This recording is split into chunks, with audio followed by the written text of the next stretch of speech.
Hey there, fellow watchers. I'm Whitey, and it's Born to Watch time. At face value, A Few Good Men is simply a military courtroom drama that pits the old school against the new generation, and the audience undoubtedly wins. This begins a run for Tom Cruise that will see him ascend to the pinnacle of his craft, a superstar that has no peer. And in '92, I was all in on anything that he starred in. Joining me to uncover the truth is the G-Man. Good evening. Great to be back. Just the two of us tonight. Just the two of us. Tonight, you won't be on that wall. You need me on that wall. No, I do need you after we got let down by a fence line shooting. We did. An illegal fence line shooting. It was. I did consider requesting a code red of our own. That may come into play. Yeah. On Lieutenant Commander Sam Weinberg. Yes. Daniel Weinberg. The ghost. The ghost himself. Yeah, well, it was supposed to be a three ball, but it's just me and the G. Dan couldn't make it tonight. He doesn't send any apologies whatsoever. And it won't be the last time we speak ill of him this evening. That's right. We're ready for the truth tonight. We are. A Few Good Men. It's interesting because 1992, it's a 32-year-old film. And it looks like it was made yesterday. It does, doesn't it? God, it's aged well. It has. I mean, it's a very tight cast. There's not many players in the game, Mate, right? Yeah. Apart from the courtroom. But Jack Nicholson's only in 4 scenes in the whole movie. He's incredible in all of them. Incredible, but like he's only in the 4 scenes. Yeah. 10 days of work he did. Yeah, he got paid $500,000 a day. Hey, good, Yeah. not bad if you can get But it. did. I think he did a few hours for free. They called him The back. final day, yeah. Yeah. But have you watched a courtroom drama like before this? I'm just trying to think. Last night, have I ever watched what have I watched as a courtroom drama? Well, we're going to get to that in Okay. film school for F-Wits, G-Man. Good question. Okay, I like that. And I'm sure when I tell you some of my favorite courtroom dramas, I love a courtroom drama. Yeah. Love it. I think that this is high-level courtroom drama. This probably started my love of the courtroom drama because I thought, what a fantastic movie! Like, Yeah. what a great premise. Yeah, it's great. Loved it. 32 years old. I'm going to set the overs unders here. I'm going one a year.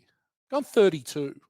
Now, it's a kind of movie that you may not watch all the time. I know I have grown to love it a lot over the last sort of 5 to 10 years. How are you sitting? Overs or unders 32? I haven't watched this for quite a while. I did watch it. It was on Fox a little while. And last night I was just scrolling through. It was on Fox last night. It was started at 6:10 p.m. It did. It did. And that jarred me. I was like, I've got to watch that tonight. Yeah. No, I'd be 25-ish, I reckon, 25 to 30. Yeah. Loved it. Watched it a lot younger, but when we were younger, but I haven't watched it for a long time. But as you said, like, it doesn't go old. It's something you can throw on, and it's a nice, easy rewatch. It is. It's slick. It's really. The script is slick. Yeah. So you can come in at any point and just pick it up. Yeah. Look, I am well in excess of 32. I'm going to say comfortably 60. 60? Yeah. You'd have had this on in the shop, wouldn't you? A big video shop darling. Yeah. And then I've really rediscovered it in the last 5 years. Like, I've watched it. I reckon this year I've watched some part, a good portion of A Few Good Men 6 times. You can have it on in the background. You can have it on when you're working because it's all dialogue. That's right. It is a good movie for that because it is all dialogue. It's all dialogue. So you just hear it. You don't. It's not as much visual. You don't need to see anything. You can just. It's a play. It was originally a play, that's so right. it's not meant to be really for the visual. But yeah, I'd say probably comfortably 60. I know there'll be people screaming out, going, "What do you do with your life?" I watch movies. That's what I do. Saw this at the movies, 92. Saw it at the movies. Loved it, and really have loved it ever since. So good. Yeah, it's a great story. Really good characters though too, because there's so many good players in this movie that play their part really well. I mean, you look at how good Jack Nicholson is, but Tom Cruise, that you said at the peak of his powers. Demi Moore's awesome in this. Kevin Pollak adds a lot as a side character. So does Kiefer Sutherland. You know, he's just his character is so contemptible, and you know you can really get to hate him. Well, he's an easy pick in Quickfire. That's right. And because it's obviously not a huge cast, but The top 7 are outstanding. And JT Walsh. Let's not forget him. And we'll go through some of his stuff later. But wow, what Yeah. a fantastic actor. Yeah, and yeah, just outstanding, the cast. I've got them in both good and bad, the Okay. cast. So we'll get to that. G-Man, why don't you tell us a little bit about A Few Good Men? You know, I will in a minute. And I forgot to put the link in for the synopsis of the movie. That's okay. I did it today. I was doing everything today. I was like, I'll put the synopsis in, and I've obviously forgotten. And go images, make it super big. Yeah, right? that's what I was doing. That's what I normally do. And Yeah. I normally just put a link in and I get the link going, and I didn't. Here we go. Okay, with the tagline, in the heart of the nation's capital, in a courthouse of the US government, one man will stop at nothing to keep his honor, and one will stop at nothing to find the truth. One man is dead, 2 are accused of murder. The entire Marine Corps is on trial, and a few good men are about to ignite the most explosive episode in US military history. Universally acclaimed, A Few Good Men unites the screen's biggest stars in director Rob Reiner's powerful account of corruption, cover-up, and relentless quest for justice. It's pretty good. That's pretty good. Critical thinking.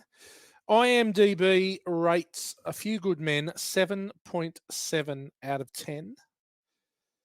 It's certified fresh, 84% on the tomato meter with an 89% audience Yeah, score. that's about right, I'd say. It's highly regarded. Crowd pleaser. Definite crowd pleaser. Definite crowd pleaser. Got a couple reviews here. A good one. David Anson from Newsweek. Designed to get the audience rooting for this upper-class underdog, the movie accomplishes its task with military efficacy. But since the deck is stacked and the cards are well worn, it hardly seems a victory to cherish. Oh, gee. A bit underhanded. Yeah. I think the outcome of that is good. Do you think a film should it be a negative effect on a film because you've got quality actors in all the roles? Because I think that statement there is they're saying, well, the deck's stacked because Tom Cruise is on one side. You know what I mean? Like, I think it's sort of saying, well, everything that's good about it is what's wrong about it. I don't know. I think it's a weird. I don't think so. I mean, Rob Reiner said the jewel in the crown was getting Jack Nicholson on for board sure. for this. Yeah. But you've got, and we'll talk about Tom Cruise a little bit at the height of his powers. Demi Moore, getting to the height of her career. She's gone ghost. She's had a bit of a dud, and then she goes again. Yeah, then she goes into striptease. But you've got up and comers. You've got Kiefer Sutherland's only. I mean, he's only what is his 92? So he's Lost Boys 91. Yeah. So he's an up and comer. Lost Boys 87. 87. Sorry. But still, he's young guns. Sorry, he's young guns around this stage. So he's not a super huge name at this stage. No, neither's Kevin Bacon. He's done a bit.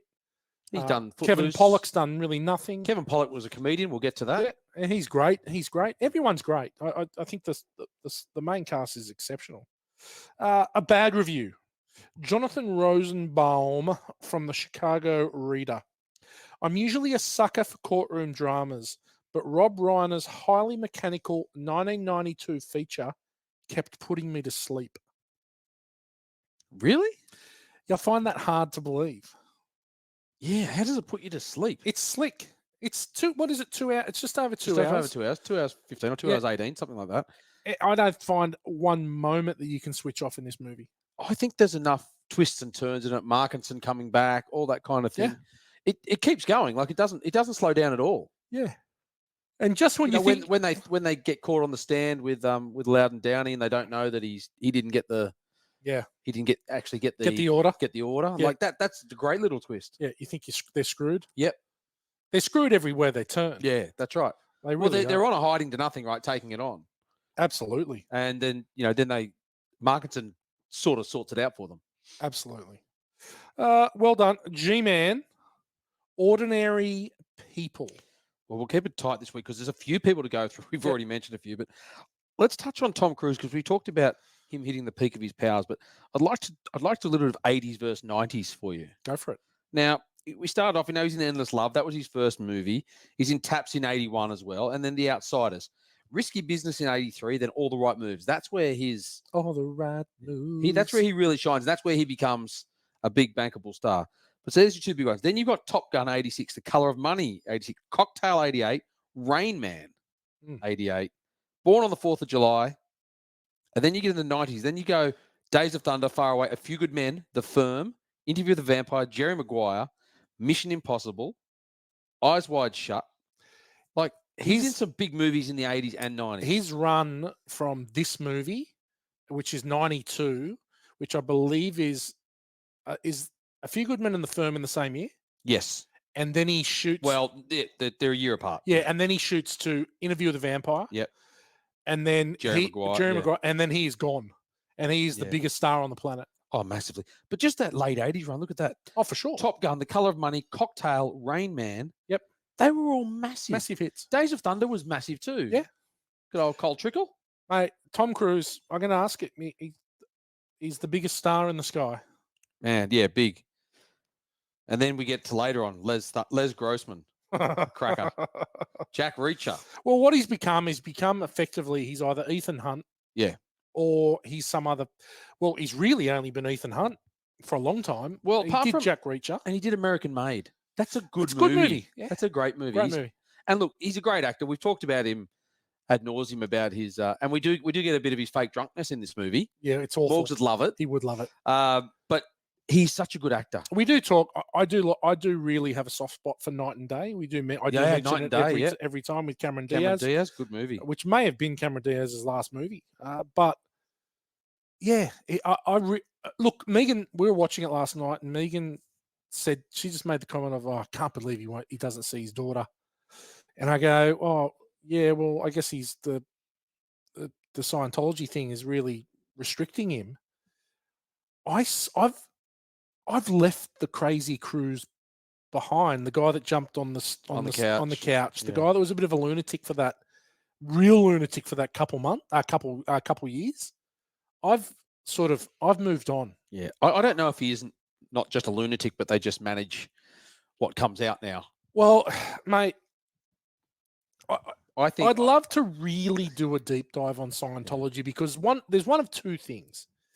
Either he's got something on them and they have paid him an immense amount of money to be a yes man for them, or it's the other way round and they've got something massive on him. I don't know. Yeah, he used to seem to pay his way through, but that's what they do, right? So I don't know that much about Scientology.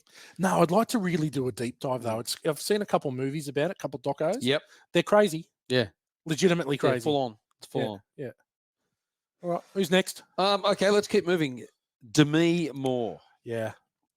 Now, we talked about her movies too, but look, at the age of 19, she was in General Hospital in 82. She had 112 episodes. One of her first movies was Blame It on Rio with Michael Caine. Michael Caine. And then she went all Brat Packy with St. Elmo's Fire, Rob Lowe, Ali Sheedy, Emilio Estevez, Andrew McCarthy, the whole gang. And then about last night, same thing. And then the next big movie for her was obviously Ghost. Now she got a Saturn Award for that, Best Actress Saturn Award. Look at you go. I love the Saturn Awards. And then Into a Few Good Men, Indecent Proposal. Now, Chrissy and I watched that. What do you think? I thought it was a good movie. I think it's a really good premise of the movie and how they, what happens to their relationship. Woody Harrelson, who I love as an actor, is the whiniest. He's cucked. Oh, he's completely cucked. God, he's just such a bad character. Okay, put yourself in that situation. Someone offers $1 million to have sex with your wife. What do you say? What's your number? Yeah. What's my number? Yeah. What's the number where it's a yes? Is it $1 million? Are you Woody? Am I Woody? Yeah. No, I don't know if I'm $1 million. I'm saying no. Yeah. There's that. Or you could say yes. But there's also that dilemma about. Well, so you're saying you've got $1 million in the hand. So one night, $1 million, you're done. Causes them a lot of problems. That's what I mean. Yeah. But then that's what you don't take into account because you just think $1 million, easy. $1 million isn't enough. It's got to be It's got to be enough that if it doesn't work That out, was 93 though. That's 30 years ago. if it okay, but if someone came and said, "Well, I'll give you 25 million," if it doesn't work out, well, you can move on pretty comfortably. But for $1 million, you're not getting a lot of bang for your buck, so to speak. Well, someone is, but being the cuck in the corner, I don't know. I couldn't do that. Sitting in the corner. Yeah, yes, that one's a man. One of the great calls. One of the great calls. One of the great calls. Okay, where were we? Disclosure in 94. Oh, Then we yes. said striptease. Now, in Terrible. striptease, Striptease is terrible. and then G.I. Jane. So striptease 96, G.I. Jane 96. Now, G.I. Jane was a big movie. I like G.I. Jane. Ridley Scott. Yep. Tony Scott. Tony Scott. Hang on. Is it Tony Scott or Ridley Scott? I think that's Ridley. I think it's Ridley. G.I. Jane. Can we Could be. confirm that? Yeah, I'll confirm for you. I think it's Ridley Scott. This is going to be a good edit.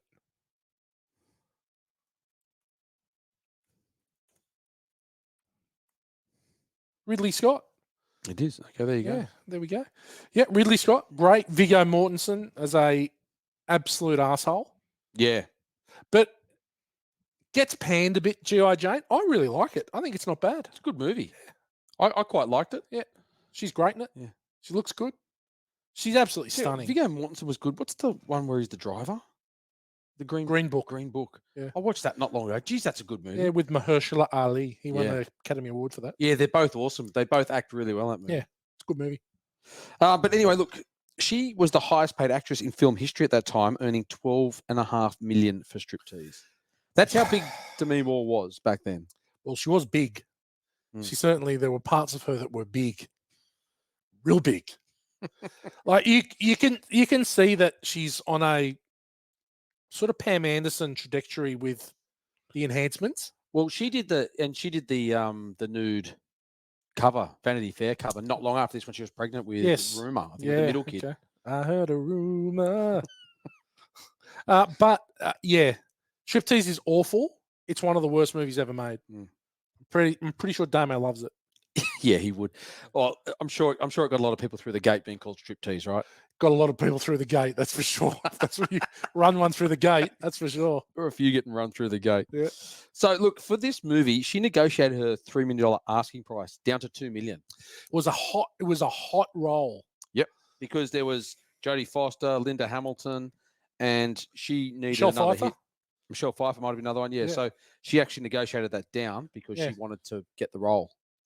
Which I think she's very, very good at it. There's something about her voice that does things to me. I feel things. Mate, when she was in Selma's Fire and Last Man Standing, my God. I used to love her. Her voice, her husky. She's got this husky, horny voice. It's even more pronounced, I reckon, when she was younger. Oof. Yeah. Love it. I was a massive fan of her. Bruce was all over it. Yeah. Good on you, Brucey. On you, Brucey. Don't say it. I'm not going to. I want to, but I'm not going to.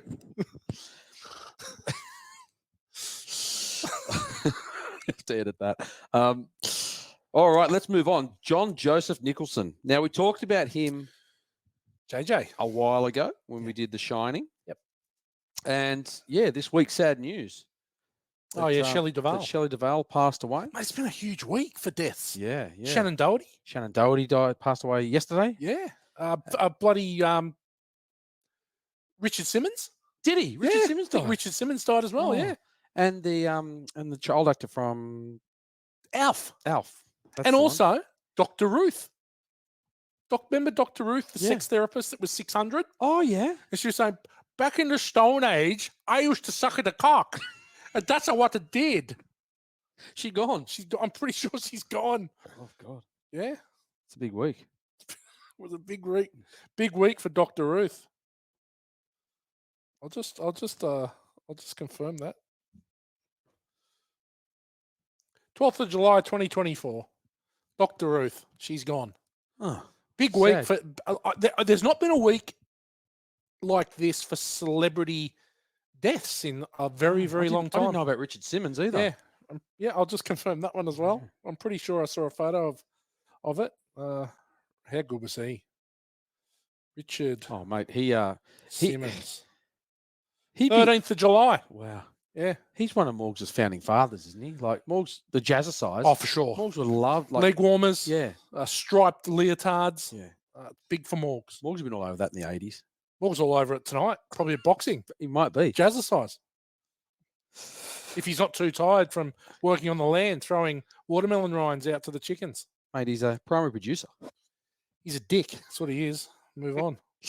All right, Jack Nicholson. Now, look, we talk about people having massive movies.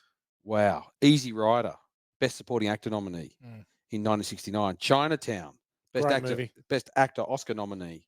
One Flew Over the Cuckoo's Nest, 75, Best Actor Oscar winner. The Shining, The Postman Always Rings twice in 81. Terms of Endearment, won a Best Supporting Actor. Prizzi's Honor with Kathleen Turner and Robert Loggia. Yep. A Few Good Men, Best Supporting Actor Oscar nominee. Did Hoffa after that As Good as It Gets? He got the win. One for that, yeah. About Schmidt. That's a good movie, that. Yeah. And The Departed. Good movie. Mate, he had a massive run. Well, he's 93. Is he that old? Yeah, he's born in 37. Mate, he had a penchant for young women too. Yeah, he did. Yeah, he was quite the Well, he was with Lara Flynn Boyle for a long time. He's quite the swordsman. Big swordsman. Big swordsman. Loved it in The Tudor, and definitely that's what you've heard. Definitely unleashed the sword quite a bit. Loved the toot. But look, sliding doors. He turned down the lead role of Roy Neary in Close Encounters. That's the Roy Scheider role. Sorry, Richard Dreyfuss. I should say. Turned down the role. He was asked to play the role of Michael Corleone in The Godfather. Turned it down. Yeah, because he said no. He needs to be Italian. Yep, needs to be Italian. He was also considered to be the part of Tom Hagen. He could have done Tom Hagen. Consigliere. Yeah, Robert Duvall. He could have done that role, definitely. Yep. But Duvall's excellent in it. Yeah, Duvall is awesome. It's one of those things where, as good as Jack Nicholson is, I wouldn't change anything, especially not in The Godfather. For fuck's sake, one of the greatest movies ever made. No, you couldn't change it. You couldn't see that. Like, he was also considered for The Silence of the Lambs. Really, Lecter? Yeah. Okay. Now, you could see him doing a great job. It's hard to see anybody but Anthony Hopkins because he's so good at it. Yeah. But you look at Jack Nicholson, like the threatening demeanor in this, or The Shining, you can see him being able to pull that role He's off. got that ability just to turn it on. That evil. Just go from evil, like dark side, yeah. That yes. And when they have the lunch, it's when he's at his best, where he's like condescending and then he's evil. And then he just turns. And then he turns it back. Yeah. He's incredible. Yeah. And you just see, he's a fantastic actor. Anyway, let's keep moving. Kevin Bacon. Doesn't get his dick out in this movie, which is not like Kevin. No. The Dickassance has not begun. No, was this 90? 92. 92. No, it was before the Dickassance. Well, the Caucassance starts with Wild Things. I think it is Wild Things and Hollow Man. There's a few there that he just continues to get it out then. Wild Things side dick, isn't it? That's his side special. Well, we need Damo to ring in and confirm. Damo can confirm. That'll be burnt into Damo's frontal lobe. But mate, what are we were just saying before? I watched The River Wild. Great movie. Great movie. He was in first movie was National Lampoon's Animal House in '78. Friday the 13th. He was in Planes, Trains, and Automobiles. Tremors, which we covered before. Love it. JFK. Love it. Good Man, The Air up there. The River Wild. Sleepers. Good movie. Great movie. Wild Things that we talked about. Played Ray Duquette. He was in Hollow Man. Yeah. Mystic River. Great movie. Yeah. Sad. Brutal. Yeah. Brutal movie. Yeah, but that and Sleepers is pretty brutal too, isn't it? Yeah. Won't be the last time you hear about Sleepers tonight. Okay. Sounds good. All right, let's keep going. Kevin Pollak, great character actor. Yep. Started off as a comedian, moved to LA when he was 20 to become a comedian, and then focused on his acting. So he was in Willow. He had a small role in Willow in '88 before he landed this role. But after this, he was in Wayne's World 2, Grumpy Old Men, and probably best known for The Usual Suspects. He's great in The Usual Suspects. Yeah. The whole cast is great. Yeah. He's excellent in this movie. He's he's really, really good. Really understated, but really good. Yeah, he's got the funny side to him. So does Tom Cruise. Yep. He's got a little bit of comedy, but also has a sharp sense to him as well. You know, like he's the one that keeps him on the straight and narrow. Absolutely. He's the moral compass. Yeah. Definitely. So A Sliding Door, you know who was supposed to play this role? Yeah, I do. Let me know. Jason Alexander. Yeah. And it's only because Seinfeld got extended. Yeah. I could see Jason Alexander I think playing he'd that be role. great. Yeah, Yeah. he could do it. Yeah. But again, I think he comes to the role as George. Yeah, it's And I very think hard that to. has a negative impact on it. So I quite like that it's a Yeah. relative. He has to be a different character because, like in Pretty Woman, he's a completely different character. He's the, he's it's the bad guy, right? Philip Stuckey. Yeah. So exactly, but you take him away from George because you take him away Yeah. from the funny, irreverent, incompetent sort of character that he is, and that's what he needs to change. Otherwise, you just see him as George. Yeah, he sucks. All right, just quickly, Kiefer Sutherland as well, a great role in this, as we said earlier, very menacing, not a likable character at all. Oh. Obviously, the Lost Boys, which we covered, Young Guns, Flatliners as well, A Few Good Men, A Time to Kill. He's good in that. Great Freddie movie. Lee Cobb, yeah. It's not the last time we hear A Time to Kill tonight either. There you go. And of course, we can't not talk about Lieutenant Colonel Matthew Markinson. Yeah, JT Walsh. I believe I read somewhere that even Jack Nicholson said, or maybe it was Rob Reiner, said, I wish essentially like just watch him act and just do what JT Walsh does. Yeah. Like he's so good. He is unbelievable. So, mate, he didn't act in his first. So he acted in college and stuff. He's like Morgs, did a bit of school play and stuff. Theatre kid, bit of theatre stuff kid. Early. Theatre sports. But then did some off Broadway. Off. But he didn't act in his first until he was almost 42. Shit.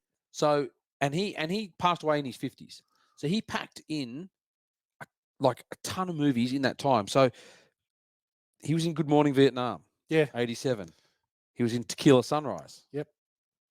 He was in Backdraft, which we covered.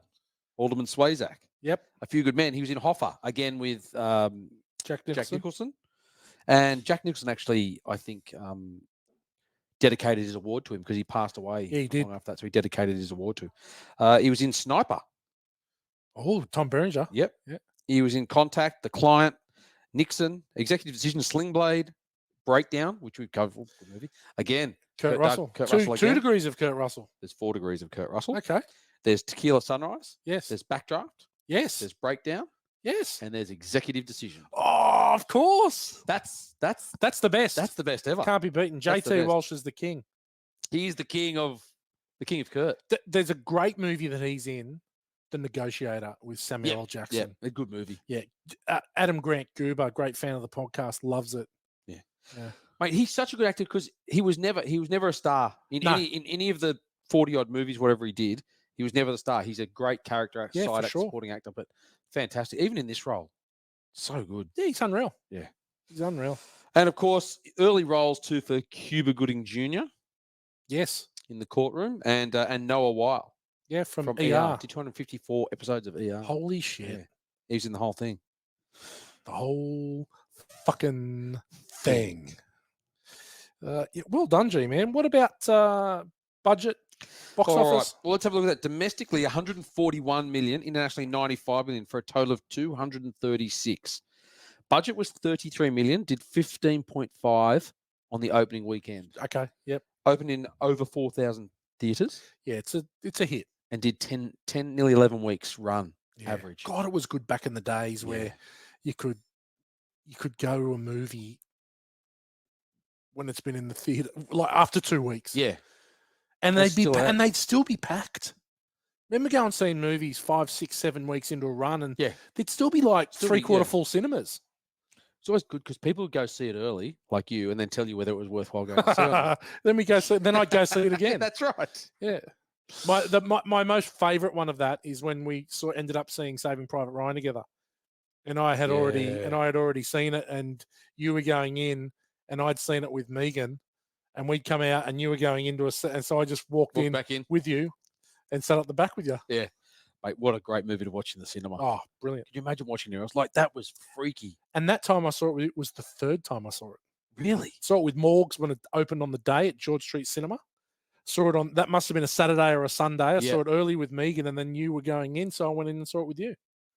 Wow! Yeah, loved it. 3 times in a week. 3 times in a week. Yeah. I've seen some movies, G man. It's scary. This is how I get my numbers. They're not rookie. But look, 92 best picture, Unforgiven, and obviously Best Director for Clint Eastwood for Unforgiven. Al Pacino. Hooah! Yeah, Overrated. overrated. Yeah. Good Is it- movie, but he's overrated. I can't remember the last time I saw Scent of a Woman. I think I've seen it once. Yeah, it's hard. It is hard to watch. He is fairly He just full on. overacts, and Yeah. I like Al Pacino, but that's quintessential. Yeah, when he does the scene in the school, Yeah. he just goes overboard. It's just quintessential Yep. Pacino. Gene Hackman, Best Supporting Actor for Unforgiven. What a great actor. Emma Thompson, Best Actress for Howard's End, and Marissa Tomei for My Cousin Vinny. The I guess controversial when the rumor is that her name was not written on the piece of paper, and whoever gave the award out said Marissa Tomei is a joke. That's the urban Really? legend, yeah, that it was but it's since been proven that she was supposed to win the award. Okay. But She's pretty good. mate, it's again won't be the last time you hear about My Cousin Vinny tonight. All It's right. a great look, movie. A Few Good Men had a few nominees. It was nominated for Best Picture, nominated for Best Actor in a Supporting Role for Jack Nicholson, and Best Sound, also Best Editing, but nothing apart from that. Yeah, it's unfortunate. It deserves. And well, Jack Nicholson could have really been the winner in that, but he got knocked out by Gene Hackman. Gene Hackman, yeah. I mean, Unforgiven was a big movie too. Unforgiven was amazing. Yeah. First Western in a long time in the mainstream, and a great movie. Yeah. And Gene Hackman is excellent in it. He's awesome. And we're going to touch on that exact thing in question time. Okay. But look, just money wise, A Few Good Men was number 7 for that year at 236.5 million. The number 1 movie was Aladdin. Right. Wow. Animated. Number 2 movie. And Oh, really? Yeah. Kevin Costner. Okay. Frank Farmer. Yeah. 411 million. Yeah, Strangles is rolling in the underworld. Hearing that, but I see Strangles has been on the grapevine this week. Yeah, and we're going to mention Strangles a little bit later. But yeah, very interesting. But another one who has Basic Instinct in at 4, Lethal Weapon 3 in at 5. But yeah, a good lot of movies that year. Anyway, we'll go on from there. Yeah, cool. Well done, G-Man. What about 1992 hit, sleeper, and dud? And I'm going to take Morgs's hit. Oh, was I thought I was doing hit. Well, you can do hit if you want. Oh, I did a hit anyway. Go for it. I looked through and there's like we've gone through. We've done this. We've done a few movies in 92. We've done Basic Instinct. Done a few others. So my hit for this year is White Men Can't Jump.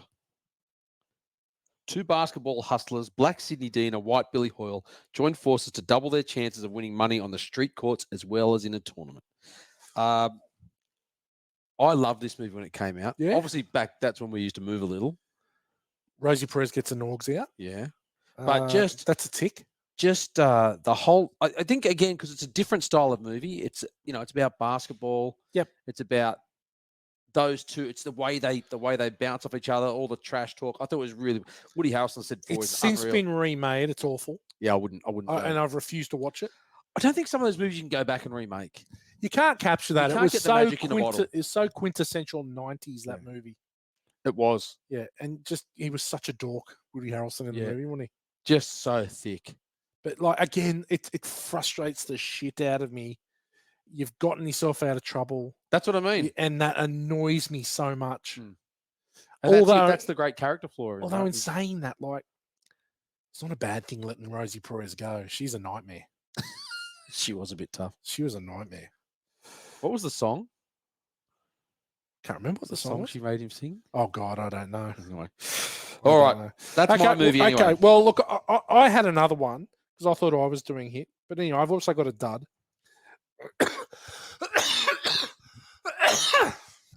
So we'll say this is like another movie. 1992, Batman Returns, the second one.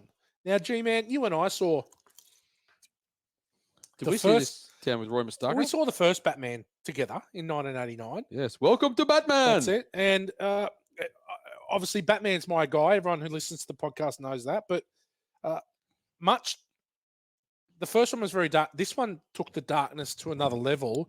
Plus, it also had Michelle Pfeiffer in a cat suit. She's incredible in that movie. Yeah, Tim, this is the best of the. Oh, is it the best? The first one's amazing because it was the first one. Batman Returns might be better than the original. But yeah, look, it's a good Batman movie before Joel Schumacher takes them over and shits all over them. Yeah, I did like Michael Keaton too. The last Batman. the last time Michael, well, not He was understated. As he a does come Batman. back in the Flash and play Batman again, but the last time he played it, and then the next one was Val Kilmer, which was a bit of a disappointment. Yeah. I've also got a dud Okay. because Go we've for got it. to clean that one. The Lawnmower Man. Oh gosh. Pierce Brosnan, Jeff Fahey. A simple man is turned into a genius through the application of computer science. This movie is horrific. Mm. The CGI in it is horrendous. Avoid it. Terrible. I think I might have seen The Lawnmower Man once. If I've seen it. Came with such promise. Terrible movie. Oh, Terrible gosh. movie. Yeah. Okay.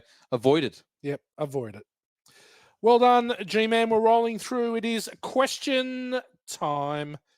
I'm not sure if we've asked this question before, but we'll ask it again. Is Tom Cruise the biggest movie star of all time? Oh, he's right up there, isn't he? He's my number. He's got to be the biggest. Yeah, you think with the success of the Top Gun franchise now, like he's back in a big way, and Mission Impossible. Yeah, mate. He is probably the only out and out movie star. Like when absolute. this movie was made, he was at the peak. He was the biggest star. I mean, he was on the go. Say? He was on the go. I still think in 92, but he'd done Top Gun by this stage. But we're still, but I 86. think in 92 we're still clinging to Arnie. Yeah, We're still clinging to those guys a bit. Yeah, and I think it's this run now from 92 through to probably 98 that says, nah, it's Tom Cruise the biggest star in the world now. And I think probably since this movie, he's just been the biggest thing. Like I was listening to a story that there was a party at it was who's the late night host? Conan O'Brien. Not the other one. Jon Stewart. Not Jimmy Fallon. The other one, Kimmel. Oh, Jimmy Kimmel. Right. Kimmel was telling a story that he was having a party at his house, and he had 1,000 A-listers. Like we're talking Matt Damon, Ben Affleck, like the biggest of the big. A rumor started going through the party that Tom Cruise was turning up. And he said that like people that are like the biggest stars on the planet went to water. Oh my God, Tom Cruise is turning up. Really? Yep. Yeah, he was massive, wasn't he? Mate, mate, this is only recently. This is like in the last 5 years. Oh, right. Okay. That like people are going, oh my God, Tom Cruise is turning up. Yeah, he's legendary now. If you've got people who are supposed to be your like brethren, going, holy shit, Tom Cruise is turning up, you're special. Yeah. So he's, it's like when they talk about Motley Crue, going from one album to then breaking through the stratosphere where they become mega stars. Yeah. And he's one of those people that's done that where he's just beyond everything. For sure. And everything he touches, everything he does, everyone's interested in, right? Yeah, absolutely. Okay. Is Joe Galloway a good lawyer? Everything that goes wrong in this case is her fault. No, she's a good investigator. That's what they said. Yeah, no, she's not. Strenuously object. Oh my God, that's in my bad. Weinberg had to take it down for that. That was bad. He's incredible, Weinberg, in that thing. No, I strenuously object. Oh, well. That's a great part of the movie. She's a terrible lawyer. Yeah, she's not good. She looks good, but she's a terrible lawyer.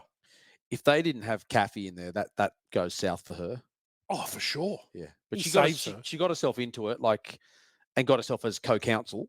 Yeah, Aunt Jenny. Yeah. Got herself in with Aunt Jenny. Okay, where did Markinson get his dress uniform from? Did he have like a full suit bag that he'd taken into the back seat of the car when he breaks into it? Don't know. How does he get a fully pressed dress uniform into a hotel when he's being like effectively held captive before he is put on the stand? With a nickel-plated handgun and a sword. So they leave me here, mate, to have these weapons in your room and just wait in here. Yeah. Yeah, it's crazy. It's this time watching it, it's the one thing where I go, it annoyed me because everything is so smartly done. And then it has this, I don't know where he gets his dress uniform from. Yeah. And it's all packed and perfect.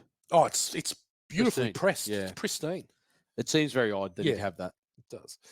How many times does Kathy have the repartee with the newsstand guy before they've used everything? Yeah, I know. That's How many cliches and things can you say? You're over after 4 days. mate. I'd be avoiding him going back. Yeah. I got nothing. I'm I not got going nothing back. for you. Yeah. I'm not going back. Oh, that's a pain in the ass. I'm going to a newsstand. I'm like, just give him a paper. I'm going home. Yeah. Imagine if you're busting for a shit and you got to go through the whole The whole thing. the whole back and forth. Sorry, mate. I'm shitting. DEFCON 1,000. Mate, you would have gone straight home, surely. Yeah. Okay, I've got last question. We're calling this. This is a new thing I'm going to bring into each question time. The last question is going to be called "Hindsight is 2020." I'm going to pose a question to you. Gene Hackman actually turned down the role of Colonel Jessup, Mhm. right? Which is ironic because he went on to play Little Bill Daggett Yeah. in Unforgiven, which he won Which he won the award the Academy Award for, and Jack Nicholson was nominated in the same award. If you look at it today, 32 years on, was it the right decision? Do you think that it stands? Do you think that Gene Hackman, if we're giving 1992 Oscars today, does Gene Hackman beat Jack Nicholson in that role? Yeah, that's a line ball between the two of them. And I guess Jack Nicholson's so good, in the early scenes, and obviously the final scene is so well known, but he's only in the movie for a very short amount of time. I agree. So but if Gene Hackman plays that, does he get the award in A Few Good Men? Possibly. And if Gene Hackman doesn't play in Unforgiven, does Jack Nicholson get it? I'd say most likely. What role is more remembered and more iconic? Oh, definitely. For me, A Few Good Men, I think it's a better movie, to be honest. So for me, I think if you're giving the Academy Award for 1992 Best Supporting Actor out now, I give it to Jack Nicholson. Yeah. You could make a case for that easily because it is very iconic now. It's very, very well known. Yeah. And I remember watching Unforgiven, great movie, but it's a very dark movie. Yeah. As a Western. Absolutely. It's a freaking amazing movie. Awesome movie. Yeah. But A Few Good Men, I remember being captivated by it. Like, I thought it was unreal. Yeah, for sure. Great storyline. I ask good questions, Kia. You do. That was a good one. Okay. Let's move into Born to Watch Only fans. And Damo, I don't know if you would have heard, but Damo was concerned that hang on a second, I was going to bring it up. It's in this one. Damo was very concerned with the Born to Watch theme, and he dove back into the devil, played it backwards, had started to hear some devil notes. Oh yes, I remember this. Yes. Yep. So he dove back into it, and he really had a rip on Strangles about his, whether he's the Lord of Darkness. Strangles has replied, although I do not believe or disbelieve in an afterlife, as no one can prove or disprove either way, I can 100% guarantee that all my music has many layers, whether played forward or back, as I am a typical brooding 90s fueled, nearly 50-year-old. Did I sound like a creative tosser? Yes, Adam. Yes, you did. Well done. Yes. And then actually, there's been an add-on to that. The Perp has replied to Strangle's reply and said, Adam, I didn't want to push chopsticks in my ears like when some people who waffle possibly might do a film school section on a certain podcast we know. You did all right. I tell you what. Nice work, Perps. Love it. Perps is way off Dan now. Yeah. She's so Team Damo. Yeah. And I think she's made the right call. Dan's all about Dan. He doesn't have enough to give for anyone else. Like, he's the missing link tonight. He is. We're not missed. He has apologized finally at 6 at 1 hour into the podcast. Dan has apologized. He has said that it's a shit show at his. Sorry, team. Make sure you mention Tom Cruise awful drunk acting as we did in the intro. Shit show at my joint. Wife is down with some very suspicious flu-like symptoms. Thanks, Dan. No good. Anyway, Don't worry, Dan. We've got you covered. Yeah, we got your back, mate. We got your back. The Gage Roads, good, bad, and the ugly. G-Man, we're going to start with you for good. What do you got? In this movie, there was supposed to be a sex scene between Caffey and Galloway. Yes. Now, my good is that I'm quite happy there wasn't, because 100%. I think there's enough tension between them. There's a little bit of flirty stuff. Do you think there's any sexual chemistry though? Like, I even when they go out to dinner, I'm not feeling that there's a chance that they're going to go home and bone. No, and that's my reason as to why it's good, because I think that there wasn't that much of it, and the fact that there was a little bit of something, like she comes around and asks him out, but they sort of fight throughout the case because she's on one side and Weinberg's on one side and Tom Cruise is sort of on the other side too. So I thought that was really good, because apparently someone they were having it in there, and I think both Rob Reiner and Aaron Sorkin as the writer the studio said we want a sex scene. Yeah, and they were, no, and apparently there was an unnamed writer that put in and said, if there's no sex scene, then why is this character a woman? Yeah. Like, well, they don't have to be. That's what Rob Reiner right? said. It doesn't have to be an object of sexual affection. That's right. And I think there's just enough, but it's also a bit awkward. And and there's that really funny scene where she comes back to the room. He's like, if you found a little bit of respect for me, then I'm going to make you say it. Yeah. I was just going to say, wear your matching socks. Yes. Which is really funny. Yeah. I think there's. I think the chemistry and the tension they have is her just trying to prove herself to him. It's like she wants his respect. She doesn't want to have sex with him. She just wants his respect. She says that. Yeah. When they're having dinner. Yeah. And why you always give me your resume. Yeah. Because I want you to think I'm a good lawyer. And so, I'm glad they didn't. Yeah. As much as I would have liked to have seen at least half of that sex scene. But see, at the start, they don't mesh, right? Because he's obviously a smart ass and who's just like, I'll just plead this down. I don't really care. He's awesome in the start. And then she hates him for that. And then they sort of get past that. But then she realizes what a good litigator he really is. And therefore, she then wants to, wants his respect, because she's going like, that's what I want to do. And you're really, really good at it. 100%. 100%. What else you got? Look, we've talked about the characters. I don't think there's a bad major character in this. I really love, as I said, Kiefer Sutherland, just the way he comes across as a just an army person, but then that when they're in Santiago's room, you just see such a prick. What an no, asshole. you mean not. And God was watching. Oh, he's what a wanker. Yeah, and just again, Jack Nicholson can turn on and off, like we said. This is Tom Cruise at his best. Yeah, I just think the whole cast hits the right spot. Everybody here does their job really well. Yeah, really good. Okay, obviously we've mentioned the 7 main characters are perfect. Perfect. Got a bit to say about the Marines a bit later on, but the 7 main characters are perfect. And there's not a time that they're on screen that I am not 100% invested in all of them. The script is incredible. Aaron Sorkin, it was a play and it was adapted by Aaron Sorkin. And they sold the movie rights before the play even hit the shelf. And it is so slick, so well paced. Because it was based on an actual Code Red incident with different names and everything, but that was what the play was based on, and then they made it in the movie. Absolutely. And that's the good thing. It's such a different premise for a movie. Yeah, absolutely. It's not straightforward. There's so many good, obviously, Sorkin does dialogue and does characters amazing, but there's so many just really small parts. There's a bit at the start when Joe goes into the office with the commanding officer and the 2 guys to learn about what's going on, and she's fumbling. And it just reminded me of Luca Brasi sitting outside. The Godfather's going, fucking up the lines, and then goes in and he fucks it up. And it just reminded me of that. I thought that's so freaking good. You want to go get a cup of coffee? Yeah, we want to talk about you behind your back. I mentioned earlier that how good Tom Cruise is at the start. Like, you know everything about him within the first meeting of him playing softball.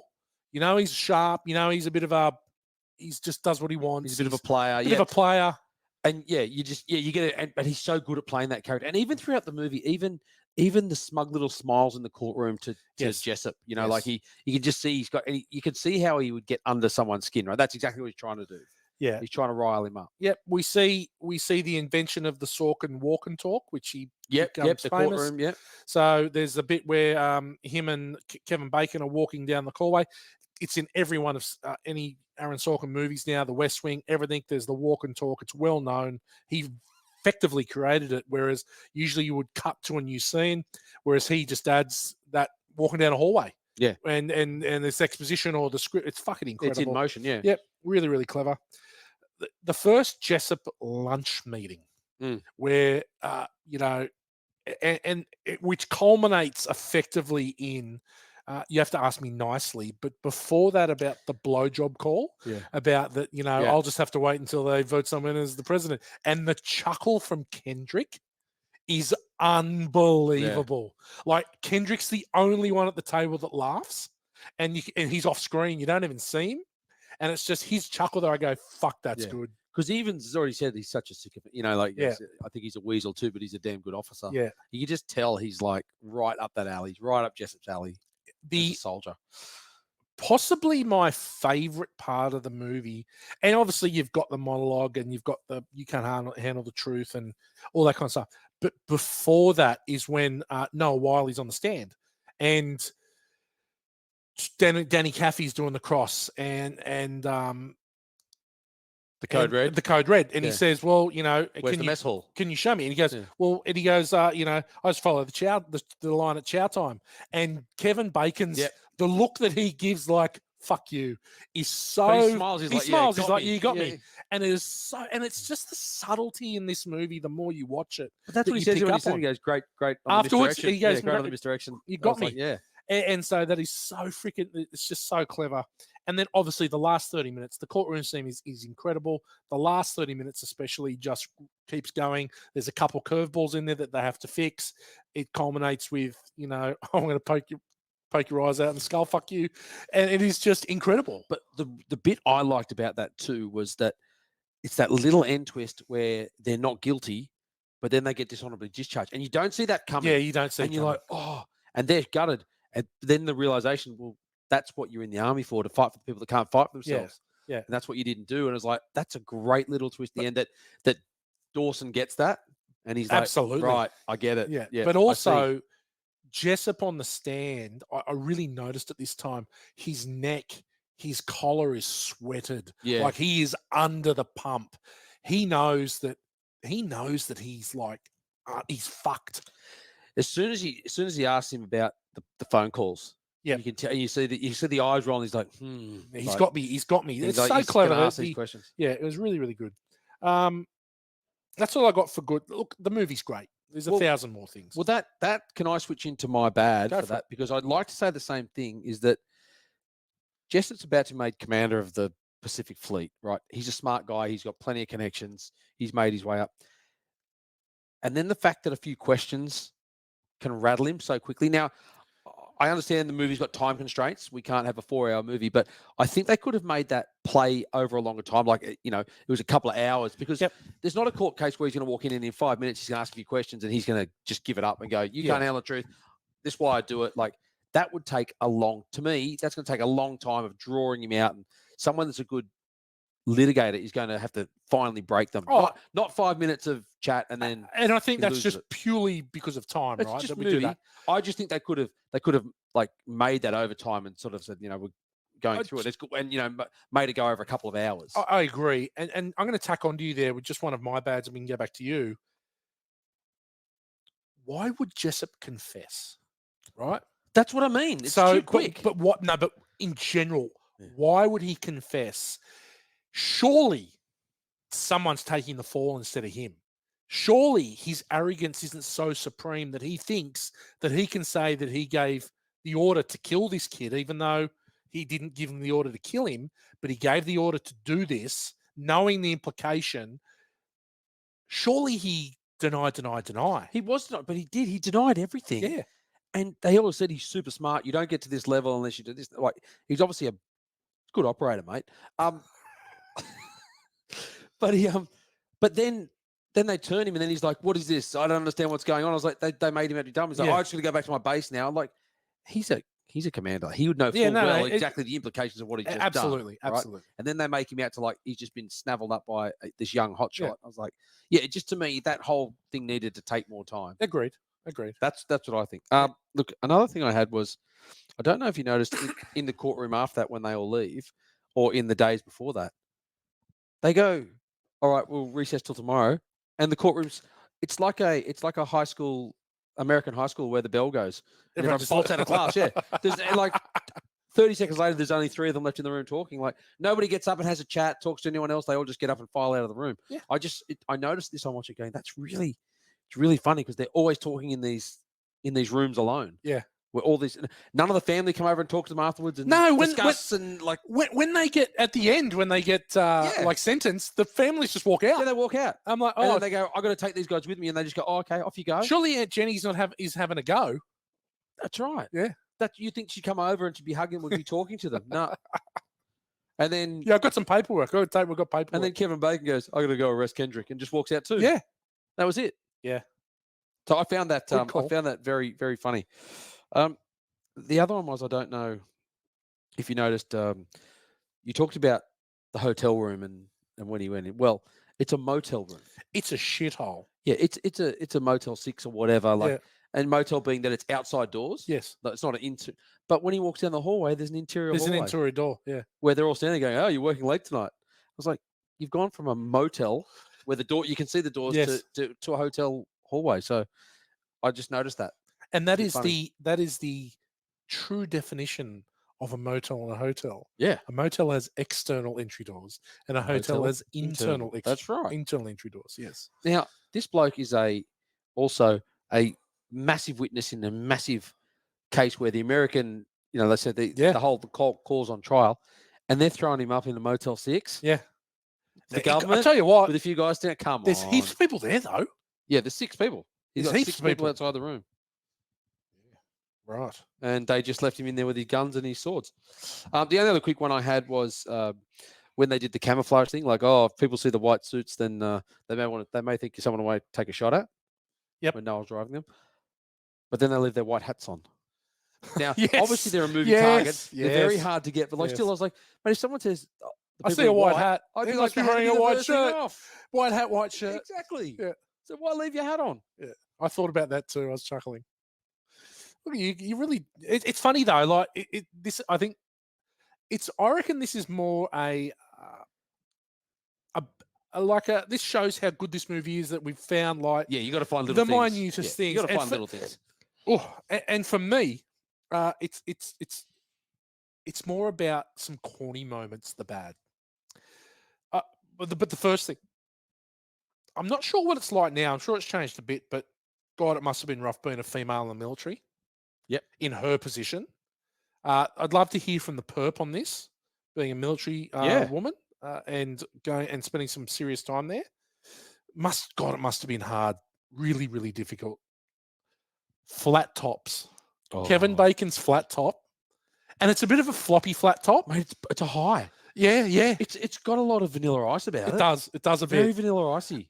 If I'm in the military, my go-to hairdo is not a flat top. No. Right.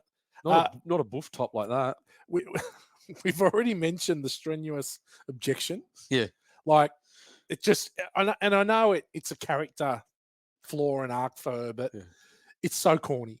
Right. But I do love that she gets ripped about it. Also, Joe, again, we're gonna win. Like, please stop talking, Joe. Please stop talking. Nobody likes her very much. Yeah, and that's me, someone who's in love with her voice. Yeah. Zip it, Joe. We couldn't go with a movie, Drunk Tom Cruise. We're going to mention it. Yeah. There are bits in that whole bit where he is drunk where it is so painfully obvious that he has never drunk a beer before in his life. Yeah.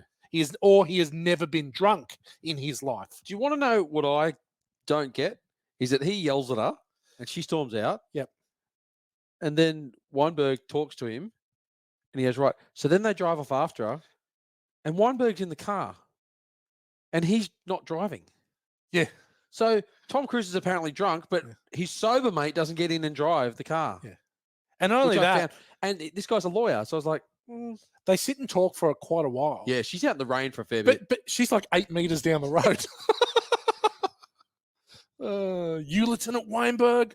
Why would Jessup confess? And then 10 hot. There's an officer on deck. Yeah. Come on, guys. It's a little corny. Close it out better than that. It's a little corny. Like shake his hand or do something. That 10 hut, there's an officer on deck. I was like, a bit corny for me. You don't need a badge on your arm to have honor. Oh, God. Yeah. Anyway, anything for ugly, G-Man? Yeah, look, I had the ugly bit, and it's probably what everyone thinks about when you think you apparently in this movie can't accuse someone of a high stature with a clean record of wrongdoing, Committing a crime unless you have the evidence. But isn't the court case why you go? Like if you have evidence, then you go, you build it up, and you say we have enough to charge them with, Yeah. and then we got to plead our argument. But this whole thing, like, and reading up about it, if you had suspicion that someone was covering up, of course you would investigate them. They'd be investigating that straight away. Yep. That's not part of the judge advocate system at all. So I think obviously that's put in for movie purposes, but to me it strikes it really odd. Like, oh, be careful, don't attack him, or you could lose your job. You'd be caught. No, you'd be court-martialed. Going to. So you accuse someone of wrongdoing, and you go to Leavenworth for damaging their reputation, which it just strikes me. It always struck me as odd. Yeah. I did a bit of reading on it, and it's not something that's in there that you can't get. You could get done for professional misconduct, but not to the level of going, hey, this person could be in on the murder, but we can't say anything. Yep. Fair enough. Is that it? That's it. Okay. I got bullying and hazing. Yeah. It's shit. I never understood it. I've never really been a bully. Like, always had a bit of fun, but never bully to the point of like it damaging someone. I've never understood the hazing mentality. I don't get it. It never ends well. No, and you just don't think that if someone's been hazed or bullied, then they do it because hey, that's what happened to me. So you have to go through it too because we all had to go through exactly right. It's pathetic. It just keeps going on. It's pathetic. It's like in Full Metal Jacket when they came down, they beat him with the soap. Yeah. Now I get little ones. They go, "Oh, I dropped my gun and I didn't put the stuff on," so they glued his hands. Okay, understand that. Yeah. Like, to a certain extent, but that's not physical. Yeah, I find beating. that whole mentality to be a bit. Yeah. No thanks. The Marines, Harold and Loudon, they just aren't good enough actors and I know that it actually works in their benefit because they're a bit doe-eyed and, well, especially Downey. Well, yeah, exactly. But Harold was Rob Reiner's personal assistant. He was a scout. He was a movie scout. And so he got given the gig just because he looked the part. Yeah. I just think they could have had, like, if it was Noah Wiley or if it was Cuba Gooding Jr., guys who could act. Yeah. I think it might have added a little bit more to it. They could have brought a little bit more to that role, but I know they're just side pieces and they're just there for the punchline, but I just never quite got them. Yeah, I didn't mind Dawson. I thought he was all right. He's a pain in the ass, though. Yeah, but I could see he hates Cappy for all the reasons, right? Yeah. Because they're on the opposite sides. He's like, get rid of your honor, and he's like, but that's what we do. That's what we believe in. Yeah. You'd ask me to get rid of my belief system so I can go home in 6 months. I quite like that scene, but Downey, on the other hand, well, he's not the best. No, let's leave it at that. One last one, Demi Moore's hair. Yeah, what was going on with that? I asked Megan, I said we were watching. I said, is she got long hair that she's sort of pulled up? Yeah. No, it's like she's growing it out. It's like the ghost hairdo's being grown out. Yeah. And it's like she's got tufts at the back. It's really weird. It's funny. I remember looking at that because when it's done up when hairdo. She's in military garb, it's sort of okay. But when she's like not in military garb and it's a bit au natural, it's odd. Yeah. It's a shit hairdo. Yeah, I didn't like it. And I do like her. Yeah. I like a few things about her. Well done, G-Man. We've gotten that one out of the way. It's now time for Whitey's Quick Fire. Let's go. Say hello to my little friend. Seen or scenes that have passed over into pop culture. Got anything here? There's hardly anything in this movie. What do you got? You Can't Handle the Truth? I think that could almost... You Can't Handle the Truth. Could it be We've done some big ones. It's right up there. It's top 10. Yeah, it's definitely one of the... If you say to someone you can't handle the truth... Everybody knows. Everyone knows it. Everybody knows what that means. Yeah. Absolutely.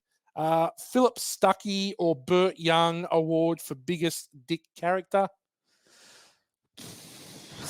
Yeah, it's a toss up between Jessup and I think it's Kendrick. Kendrick. I Yeah. think it's Kendrick. I'd run with Kendrick. I think yeah. it's Kendrick. Well done. Olivia Newton-John, bad athletic prowess for that pathetic cartwheel that you can see on our Instagram account at the pep rally in Greece.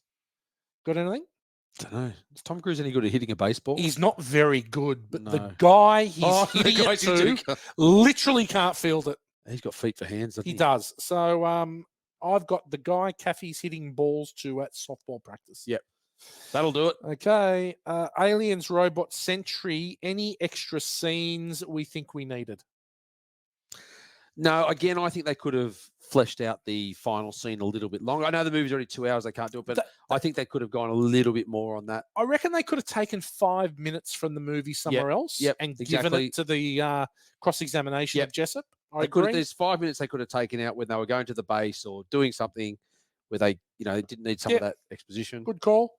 Brad Pitt, person you'd most like to lie down with? Demi Moore. There we go. Straight 2 up from and down. 2. Morgs alike. Got any Morgs likes in this? Is there any Morgs alikes? Well, maybe not looking, but sporting prowess, the softball guy. That's Dan. That's Morgs back at Chroma Primary School. Definitely. Yeah. Socks up into the trackies. Wanker.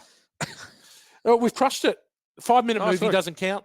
I don't think we can do a 5-minute movie with this. No, you can't. It's courtroom drama. No, can't do it. So let's move on to listen to this. G-Man, what do you got? Well, I've got like 6 things here, and we've kind of hit every one. Yeah. The original play was inspired by an actual code red at Guantanamo Bay. The Lance Corporal and 9 other men tied up a fellow Marine and severely beat him. So that's where, and then that guy's body mysteriously vanished. And his bullet-ridden body was found 3 months later. So that's what Aaron Sorkin based it on. Yeah. And obviously the story is quite different. Jack Nicholson was paid $5 million for 10 days' work. Pretty good. And then gave up an extra morning for free. Thanks. Because that's the kind of guy he is. Thanks, pal. Thanks, Rob. I'll work for free. Wolfgang Bodison was working for. Wolfgang Bodison was obviously playing Dawson. Yep. And he was a film location scout, and he thought he'd be perfect for it. Gene Hackman turned down the role. The title of the film actually came from a long-running campaign for the U.S. Marine Corps, which used to be "We're looking for a few good men," which slowly phased out through the 80s and became the very well-known "The Few, the Proud, the Marines." Yeah, nice. So that's where the name comes from. There you go. You done? That's it. Okay, while filming the scene where Kendrick drives the Humvee with Caffey's group in it, Kiefer Sutherland had issues with how wide the car was and actually ran into some Marines. Like get them because he couldn't drive the thing several times. Oh God! The Defense Department refused to endorse the film, obviously because of the code red, so they couldn't film on any bases. A lot of it was filmed in the backlots of Culver City. Sound stages. Yeah. So Jessup warns Kendrick that Santiago needs to score a 4.646 on his proficiency. Now, what that means is they're scored between 0 and 5, and a 4.6 is a rating of excellent, which they knew that Santiago would not get. So they said he has to get it, or you're in trouble. So yep, that's it. So that's why the pressure was, right? Therefore, forcing the code red. That's it. It was Rob Reiner that praised JT Walsh as a good actor he was. He wanted the whole cast to be as good as JT Walsh. That includes Jack Nicholson. Kevin Pollak's mother's in the crowd in the courtroom. Yep. I believe that Aaron Sorkin's in the movie somewhere too. I think he's in the courtroom somewhere. 2 Misery novels can be seen beside Danny's typewriter while he watches a ball game. Yep. Misery in 1990 film was directed by Rob Reiner, and the typewriter plays an integral role in that film. Yeah, nice. Great movie, and we'll have to do Misery soon. Oh yeah, watched that a while ago. Yeah. It's pretty brutal. So good. Yeah. In the book, Kathy Bates. in the book, it's she chops his feet off. It's an axe. Oh, really? It's an axe. Oh. Anyway. I remember watching that. It's so brutal. Like when she puts his legs in there and then he hits him sideways. It's so bad. She puts the chalk in between his ankles, the wood chalk, and then, oh my God. Just thinking about it now, it's making my Oh, bumhole pucker. G-Man, quotables. Anything? oh yeah, there's some good ones. Yeah. Apart from, yeah, there's some funny stuff in this, and one we've talked about for years. Lieutenant Colonel Sam Weinberg, which Morgs loves. I have no responsibilities here whatsoever. Yeah, it's really good. Which is pretty much his creed. That's him in a nutshell. He is that's him. Weinberg. I do love, and the hits just keep on coming. Yeah. I said it before. Nobody likes her very much, and the whole scene of I said some things, you said some things. Yeah. Again, one of Morgs' One of favorites. Morgs' favourites. Yeah. I was just going to tell you to wear matching socks. Yeah. And of course, Kevin Bacon. The government will stipulate. Yes. Which I think gets said a lot in our friendship group. It does. When someone wants to agree with something. It does. It's so funny. Like we've talked about a lot. Again, Weinberg about I strenuously eject. Is that how it works? Objection overruled. Oh, no. I strenuously object. Oh, well, if you strenuously object, then I should take some more time to reconsider. It is so good. She made a mistake. And how quickly does he flip? Yeah. But look, it's all monologues. Obviously, we can't go. Well, we can't go through, but the monologue. I mean, Jack Nicholson's monologue at the end. You want me on the wall. You need me on the wall. Yeah. Who's going to do it? Like that is, and just that look of contempt. It's a close up on his face. That whole thing, and it's just a look of contempt the whole time. Yeah, I love the one thing is, you see, Danny, I can deal with the bullets and the bombs and the blood. I don't want money and I don't want medals. What I do want from you is to stand there in that faggoty white uniform and with your Harvard mouth, extend me some fucking courtesy. You gotta ask me nicely. I'm a reasonable man, but this fucking heat. Yeah, very good. Very good. Well done, G-Man. We've done 1 degree. It's 4 degrees. Well done. That's the greatest of all time. JT Walsh. Well, is there anyone else? I don't think so. Maybe not. Doesn't matter. Kevin Bacon, no. He wins. He does. Film school for F-wits. And because Dan let us down, I'm going to take us through, I think it's 6 of my favorite courtroom movies. May not necessarily be, it's actually 7. May not necessarily be the best ones, but my favorites. And that's what we're here for. Sure, G-Man will throw in a few at the end, and there's a few that didn't make the list, which I really like. Number 1 could be the best courtroom movie of all time. 12 Angry Men, 1957. Henry Fonda, Jack Klugman. Quincy. The jury in New York City murder trial is frustrated by a single member whose skeptical caution forces them to more carefully consider the evidence before jumping to a hasty verdict. This movie has been remade many times, but nothing compares to this original 57. Henry Fonda is incredibly good, who plays the guy who's trying to get them to change their mind. It's set in one room. It's fucking amazing. You have to watch it. If you love courtroom dramas, 12 Angry Men. The next one, 1996's, and it's a 1996 double shot here. A Time to Kill. I know where you're going. Yeah, I was going to say. McConaughey, Bullock, Samuel L. Jackson. Kevin Spacey. It's Donald Sutherland. Kiefer Sutherland. It is so good. Ashley Judd. Sandra Bullock. Yeah, it's incredible. Sandra Bullock is at her finest. She's looking amazing. Yeah. In Canton, Mississippi, young lawyer Jake Brigance and his aide Harry Vonner. Oliver Platt. Yeah. Defend black Carly Haley. Wow. Defend Carly Haley, who just happens to be a black man, accused of killing 2 white men who raped his 10-year-old daughter, Tonya, inciting violent retribution. Saw this in the cinema. Yep. Incredible film. Amazing film. Still good today. Yeah. The KKK. Just a very strange place to live. Full on movie, but yeah, just a powerful movie is what you describe it as. The statement that he makes, now imagine she's white. Yeah. Is incredible. And it just blows the whole thing away. Great movie. Samuel L. Jackson is incredible in it. We stay in 1996, Sleepers. Brad Pitt, Hoffman, De Niro, Bacon, Patrick. The list goes on and on and on. After a prank goes disastrously wrong, a group of boys are sent to a detention center where they are brutalized.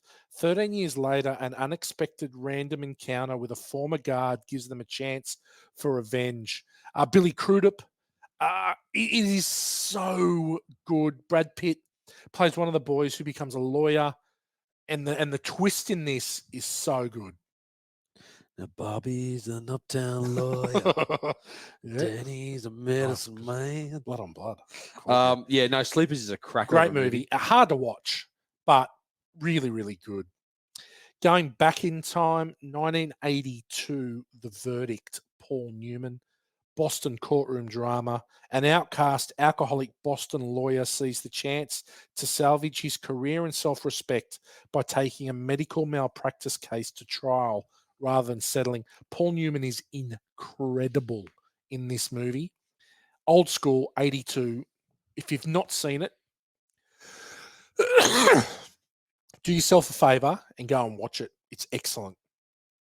Mentioned already tonight, 1992's My Cousin Vinny, Marissa Tomei, Joe Pesci, and the ever young Ralph Macchio. Two New Yorkers accused of murder in rural Alabama while on their way back to college call in the help of one of their cousins, a loudmouth lawyer with no trial experience. Joe Pesci's great. Yeah. But it is Marissa Tomei's film. She is very, very good in the role of girlfriend / investigator / expert. Yeah, this is one of Chrissy's favorite movies of all time. Really? Loves it. Absolutely loves it. Yeah. Yeah, it's very, very good. It's worth a watch. Now, this is the only documentary I've got, and I stumbled across this movie. It's 1996 again. Paradise Lost: The Child Murders at Robin Hood Hills. Now, it's documentary about a horrific triple child murder that leads to an indictment and trial of 3 nonconformist boys based on questionable evidence. Now, these 3 boys were apparently Satan worshippers. Right.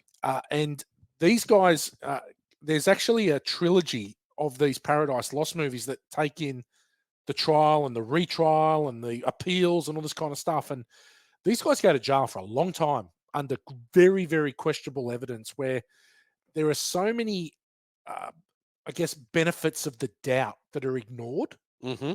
And it is a compelling doco and a brutal doco.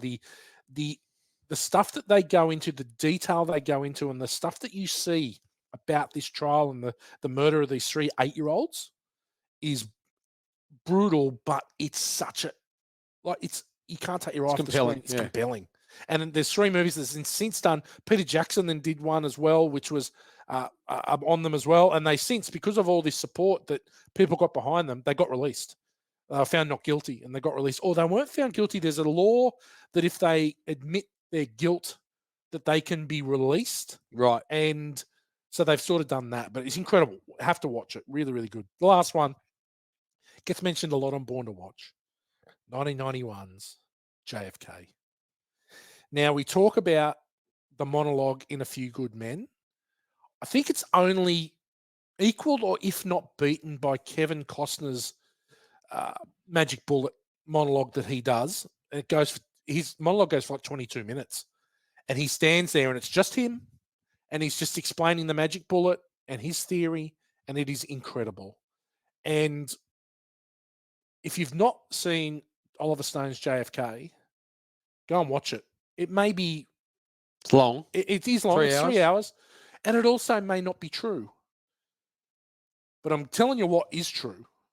Lee Harvey Oswald did not shoot President Kennedy. He did not. And it's quite apt considering what happened to Donald Trump only yesterday. Someone missed. That's it. 7 of my favorite courtroom dramas. I got a couple that I'd like to mention. Go for it. Because there's some good ones. One,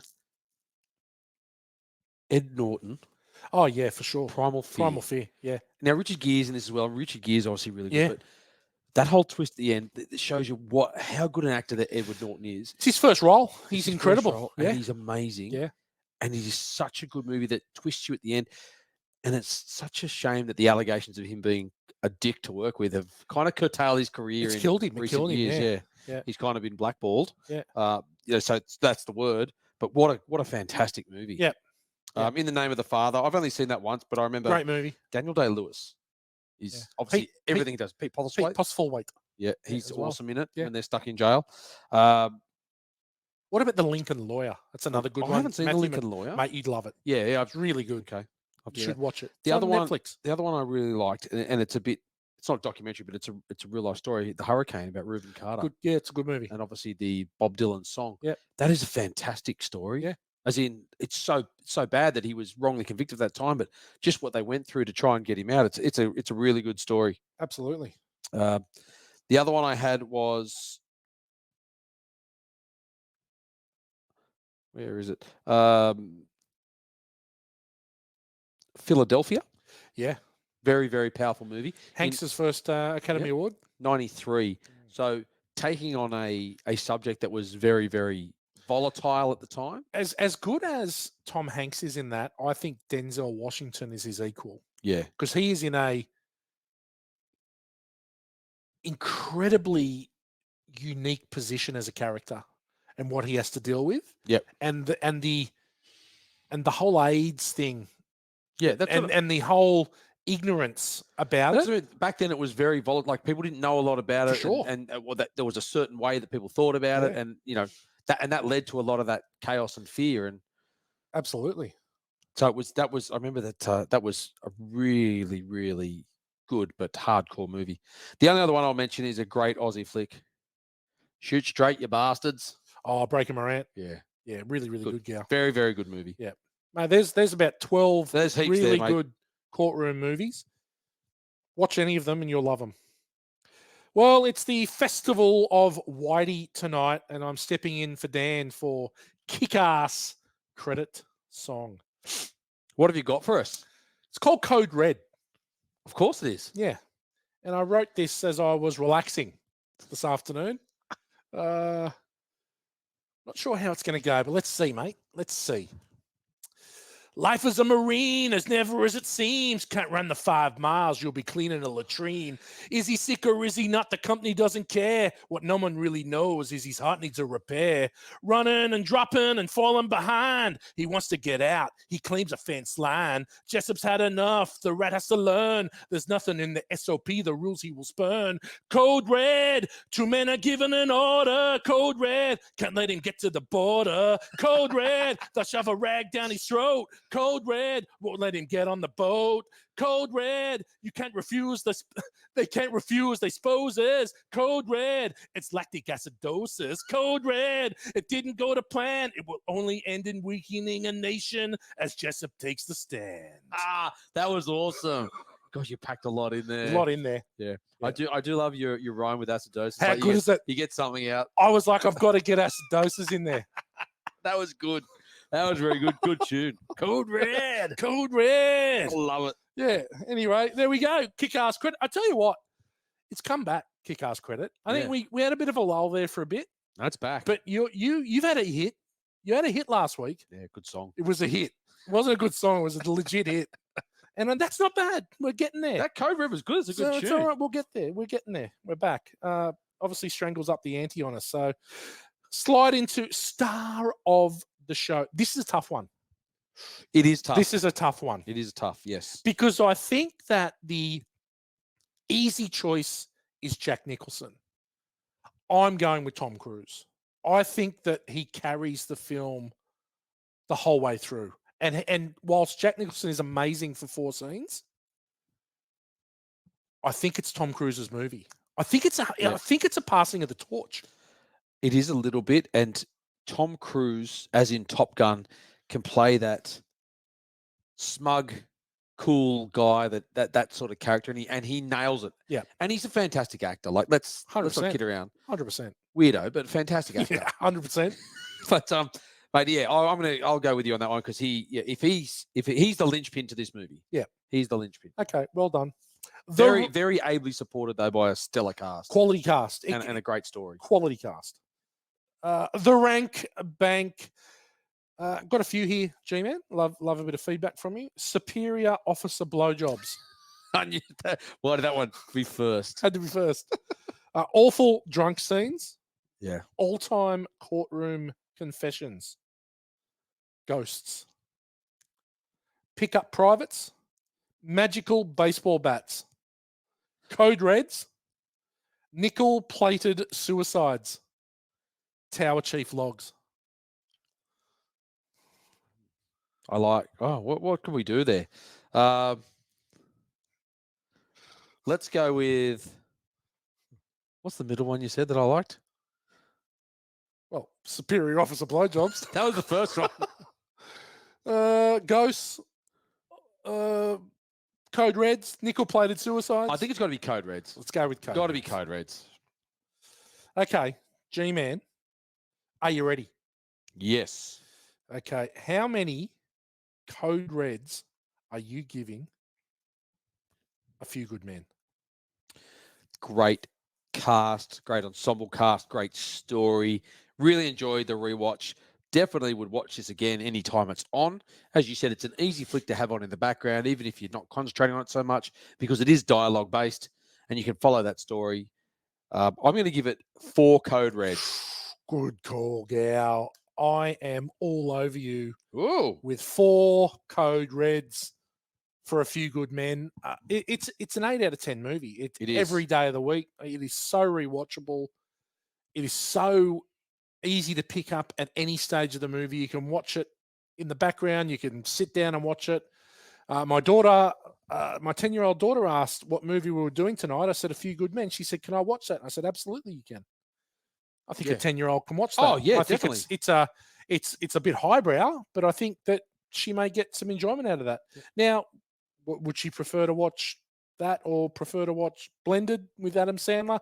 Probably Blended. Probably blended. But I think, And would things like lactic acidosis be too much? Yeah, a little bit. But hey, you get the gist that the guy died. Someone died. And that's the problem. G-Man, where does that put A Few Good Men in the illustrious rank bank? Okay. It's come into a tie, and it's a tying with a few things. So it's tying with White Pieces of Dog Shit for Step Brothers. Oh, mate, I think, did last week we have a 4 as well? Or maybe 2 weeks ago we must have had a 4. Maybe. Go, keep going. 4 Banana in the Tailpipes. Beverly Hills Cop. 4 Bidets. Crocodile Dundee. 4 Ass and Umptions. The Long Kiss Goodnight. 4 Votes for Pedro. Napoleon Dynamite. 4 Gobblers Knobs. There it is. Groundhog Day. That was Groundhog me and Damo. Was it? Okay. Yeah. Gobblers Knobs. And then obviously 4 Code Reds. Now that puts it right above 3.94 elaborate European flat tops. Oh, Commando. And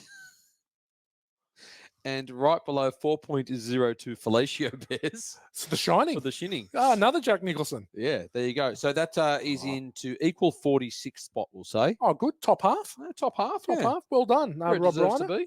Well done, the Geez, cast. it's in there with some good movies.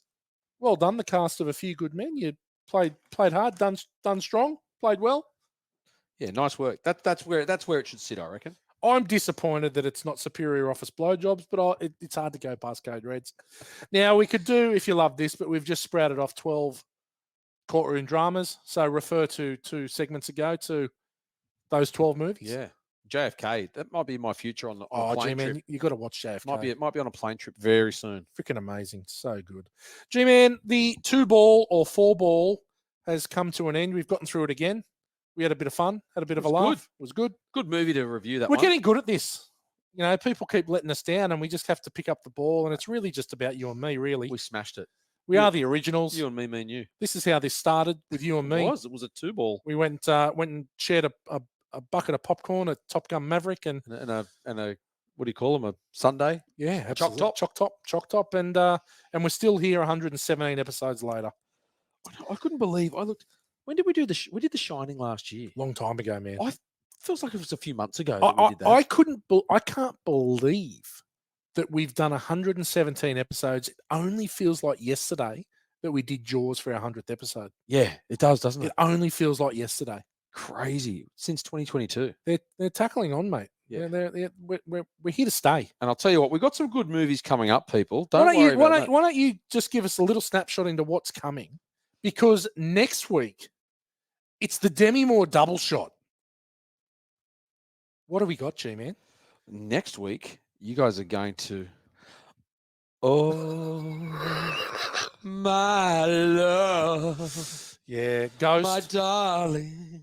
Patrick Swayze, Demi Moore, Whoopi Oh, Goldberg. Swayze and Demi Moore. Yeah, it's in the one movie. and we could have a special guest with us. Oh, really? We're still waiting for a confirmation, but if not, it will be me and Damo. Yeah, it won't be me. It won't be G-Man. You're over at Beijing WatchCon. Yeah, I'm over there pressing the flesh with people. I'll tell you what, I'm over there to get the people in Shanghai. I'll tell you what I'm looking to see. I'm looking to see some photos of you being mobbed, Mate, because of the popularity of over on Weebly of Born to Watch. mate, on WeChat. I'm big on WeChat. Yeah. Not much. But I'll tell you what, you think Tom Cruise gets mobbed? I'll send you some photos. Please do. We need to get them on the socials, G-Man. Mate, why don't you just give us, before we go, give us 4 of your favourite picks of the next sort of 10 or 12 movies. Okay. Now, I won't name them all. You don't want me to No, name just them want all? 4. Give me 4 of your best. Oh, well, in the next few weeks, we are going back to 1984, I see. We are. Yeah. One of the great soundtracks. Yeah. One of the great movies. The Terminator is Yeah. on the way, people. Strap in for that one. Yep. Good call, gal. Love it. We're also, well, we've got a Whitey favourite coming up around that time too. Okay, hit me with it. One of his favourite movies of all time. This and Star Wars, he tells us. Okay. Willy Wonka and the Chocolate Factory. Yeah, I was one of my movies from my youth. Can't wait to cover that. Yeah. Oh, and further down the line, a little further down the line, we've got Tropic Thunder coming up in a few weeks. There we go. Love it. That's going to be fun. Boy, there's going to be some one-liners out. You keep talking about Les Grossman. Yeah, I know. All-time Tom Cruise. So there's a few good ones coming up, people. Make sure that you tune in. Now, there's one movie there that you said you have not seen that we're going to watch together to prep. A horror. Oh, yeah. Back to 1973, The Exorcist. Yes. Yeah. I don't think I've ever seen the full thing. Well, we're going to. We'll watch it together. I've Okay. got a really good copy of it. It's a quality film. So there's heaps coming up, people. Do your homework. Ghost next week. Can we watch it in the daytime? No. And Morgs definitely won't watch it because he can't even do Evil Dead. But we've got Ghost next week and a heap of quality films coming up. G-Man, thank you so much. Thank you. Enjoy China. See you, everybody. We'll see you in on a couple of weeks. That's it. We'll see you on the flip side. Damo up next week for Ghost. Do your homework.